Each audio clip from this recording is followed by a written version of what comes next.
हिंदुस्तान और भारत देश के अंदर भारतीय संस्कृति के और हिंदुस्तान में हिंदू समाज के और अन्य धर्मावलंबियों के अलग अलग त्यौहार अलग अलग रूप में मनाते हैं।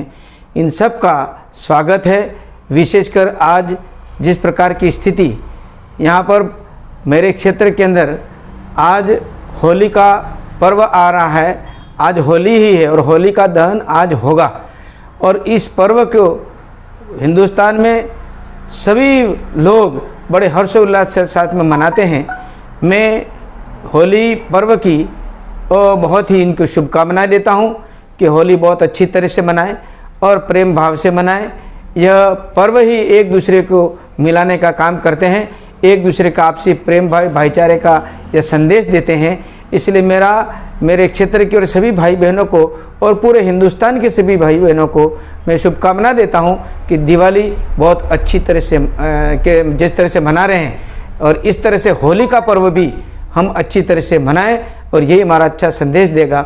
लेकिन ये एक बात यह भी कहना चाहता हूं कि इस पर्व के ऊपर कोई लोग नशा पत्ता करते हैं और कोई केमिकल का उपयोग भी रंग उड़ाने में करते हैं। तो केमिकल का उपयोग नहीं के साधारण रीति से उसको खेलें और कलर जो है उसके अंदर केमिकल मिला हुआ नहीं होना चाहिए। उसकी आंख में अगर गिरता है तो आंख भी फूट सकती है और भी शरीर को भी नुकसान होता है। इसलिए थोड़ा सौहार्दपूर्ण वातावरण में होली को खेलें और अन्य प्रकार के जितने भी शराब से लेकर के अन्य जितने भी जो नशे हैं इस नशे पत्ते से दूर रहें। और मैं तो कह रहा हूँ कि जिस प्रकार से नशे की बात आती है तो मैं कहना चाहता हूँ कि देसी शराब लोग पीते हैं वो इस क्षेत्र के अंदर, क्योंकि हमारे एक विधायक जी जयपुर के अंदर इन्होंने भाषण में कहा कि हमारी समाज की संस्कृति है और उनको 10-12 बोतल की छूट देनी चाहिए। यह बहुत ही छिछोरापन और एक बेतुका समाज को जिस प्रकार से अंदर की बात समाज की होती है वो उसको उजागर करके नीचा दिखाने का काम किया है। यह कोई संस्कृति नहीं है।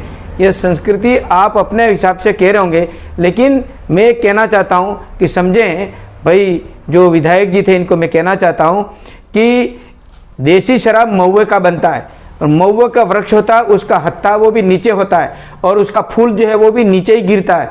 और जब फूल बीन करके अंदर मटके में इसको सड़ाते हैं और उसके बाद में उसके जो लावा निकलती है और इससे शराब, और शराब में भी कोई गर्म पीते हैं कोई ठंडा पी लेते हैं और उसके कारण से जब पीता है तो उसकी आंखें भी नीची होती हैं, उसका दिमाग भी नीचे होता है और होली और दिवाली जैसा पर्व है वो घर में मातम सा हो जाता है, कोई खुशी नहीं होती है।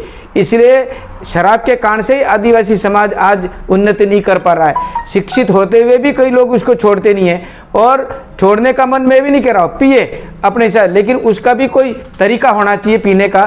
चाहे सड़क पे आकर के और बिल्कुल उस नशे के कारण से ही यही हमारा धंधा है, प्रमुख है, जितना कमाई है उसी में डालने का काम करे, परिवार को पालन पोषण नहीं करे, बच्चों को पढ़ाई लिखाई नहीं, तो ये जो स्थिति होती है तो दिमाग विकसित नहीं होता है, दिमाग विकृति होती है और विकृति के कारण से मौत, मरण, हत्या और कई गलत काम भी होते हैं। इसलिए मेरा प्रार्थना है कि समाज को सही दिशा देने के लिए अगर आप नहीं बोल सकते तो मत बोलो, लेकिन समझ करके बोलना चाहिए कि हमको कौन सा विधानसभा में समाज का इस प्रकार का जो संस्कृति बात नाम लेकर के इसको उजागर करके इस समाज की जो स्थिति है वो गलत तरीके से पेश करना, ये समाज स्वीकृति नहीं देता है। समाज के वो खुद ही ठेकेदार नहीं हो गए हैं, हम उसके कोई विद्वान लोग पढ़े हुए हैं, देखे नहीं हुए। और आज आदिवासी समाज शराब छोड़ रहा है, भक्त बन रहे हैं। मेट कोटवाड़ और गोविंद गुरु महाराज और लिखतिया धाम के महाराज, गोविंद गुरु महाराज से लाला हमारा बेणेश्वर धाम में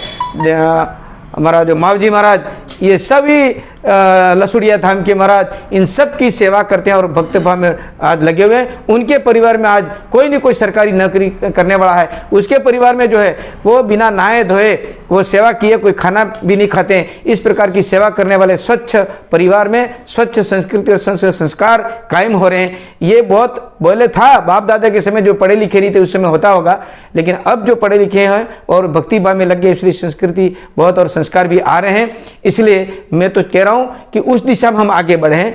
बाकी महुए की तरह, जिस तरह का महुआ का जो मैंने वर्णन किया है वो नीचे ही होगा, उसका दिमाग ऊपर नहीं उठेगा, विकसित नहीं हो सकता। इसलिए इस अवसर पर होली के पर्व पर हम सभी अच्छा सा वातावरण बने, हमारे में संस्कारिक तरीके से हमारे भारतीय संस्कृति के अंदर इन त्योहारों को हम आपस में मिलाएं, भाईचारे का मिलन सबका अच्छी तरह से करें और आपस में प्रेम भाव बनाए रखें।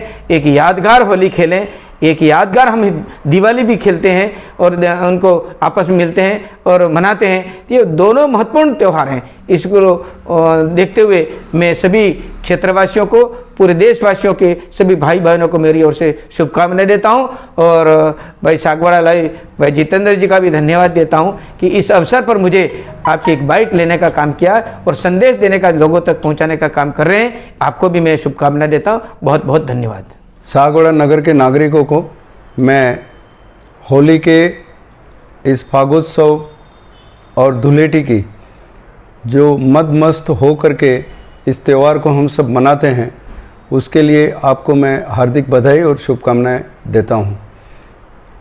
ये होली का त्यौहार हमारी संस्कृति, भारतीय संस्कृति का परिचायक है, मगर पाश्चात्य संस्कृति के प्रभाव से हम कुछ युवा पीढ़ी भटक गई है और नशा इस होली पे ये मानती है कि हमको होली का त्यौहार आया है इसलिए हमको नशा करना ही है। तो मैं सभी युवाओं से आग्रह करता हूँ कि इस त्यौहार को आप आपस में अपने भाईचारे से मनाएं, सभी को बधाइयाँ देवें, अपने वरिष्ठों और अपने बुज़ुर्गों का आशीर्वाद प्राप्त करें और हो सके उतना आप अपने युवाओं में, अपने संगठनों में तय करें कि हम अबीर और गुलाल से और रंगों से इस त्यौहार को रंगीन बनाएं और अपनी दोस्ती को भी रंगीन बनाएं। नशा करके नहीं बनानी है, हमें त्यौहार को मना करके बनानी है। भारतीय संस्कृति ये कहती है कि परंपरागत ये त्यौहार होली हो चाहे दिवाली हो इसलिए रखे गए हैं कि हमारी सामाजिक एकता और अखंडता, हम भाईचारे से मनाएं इन त्योहारों को। हमारे बुज़ुर्ग, हमारे ऋषि मुनि, हमारे साधु संत इन त्योहारों को हमारे इस भारत जैसे देश में आप देखोगे कि विदेशों में कहीं पर भी ऐसे त्यौहार नहीं मनाए जाते हैं। ये भारत में इसलिए मनाए जाते हैं कि हमारा परिवार, हमारा गांव, हमारा नगर आपसी भाईचारे से उस दिन आनंद से उस त्यौहार को मनाएं। मैं आप सभी से, युवाओं से भी विशेष आग्रह करता हूं कि ये देखा गया है अक्सर होली पे कि अधिकतर लोग ये मानते हैं कि होली मनाना मीन्स उस दिन नशा करना। देखिए अभी वर्तमान में डूंगरपुर ज़िले में आपने देखा होगा पिछले इस 1 महीने के अंदर कि मोटरसाइकिलों से कितने एक्सीडेंट हुए हैं। तो कहीं ना कहीं ये हो सकता है कोई नशा करके भी गाड़ी चला रहा हो, चाहे कार वाला हो चाहे मोटरसाइकिल वाला हो। तो हमें ये इस बात को ध्यान में रखना है कि हमें नशा नहीं करना है और आपसी भाईचारे से इस त्यौहार को मनाना है। धन्यवाद। जय हिंद। सागवाड़ा लाइव न्यूज, जी हाँ, लेटेस्ट खबर पाने के लिए चैनल को सब्सक्राइब कीजिए, वीडियो को लाइक कीजिए और शेयर कीजिए। धन्यवाद।